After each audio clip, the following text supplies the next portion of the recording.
కరీంనగర్ జిల్లా వీనవంక మండలంలోని పోతిరెడ్డిపల్లి గ్రామంలో ఇసుక క్వారీల్లో రోజుకో సమస్య తలెత్తడంతో లారీ డ్రైవర్లు ఆందోళనలు చేస్తున్నారు. ఇసుక క్వారీల్లో రోజుల తరబడి లారీల్లో ఇసుక లోడ్ చేయడం లేదని లారీ డ్రైవర్లు నిరసనకు దిగారు. ఇసుక లోడ్ చేయకపోతే ఆన్లైన్లో ఎందుకు ఇసుక లోడ్లను బుక్ చేస్తున్నారని లారీ డ్రైవర్లు ప్రశ్నిస్తున్నారు. 5 రోజుల నుండి లారీ లోడ్ చేసుకోవడం కోసం తిండి తిప్పలు మాని ఎదురుచూస్తున్నామని లారీ డ్రైవర్లు ఆవేదన వ్యక్తం చేస్తున్నారు. తమ సమస్యలను పట్టించుకొని పరిష్కరించాలని కోరుతున్నారు.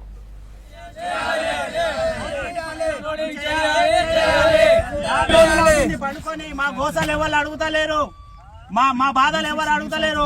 మాకు మంచినీళ్ళు తాగడానికి మంచినీళ్ళు దొరకలేవు, తిండి దొరకలేదు. మా గోసాలు ఎవరు పట్టుకుంటలేరు. అధికారులు దయచేసి డబ్బులు ఇచ్చిన వారికి మాత్రమే ఇసుక లారీలో లోడ్ చేస్తున్నారని, డబ్బులు ఇవ్వని వారి లారీలను లోడ్ చేయడం లేదని ఆరోపిస్తున్నారు.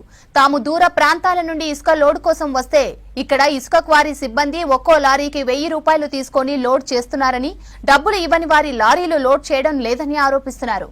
గత 15 రోజుల క్రితం ఇదే మండలంలోని కోర్కల్ గ్రామంలో లారీ డ్రైవర్లు రోడ్డుపై బైఠాయించి నిరసనకు దిగారు.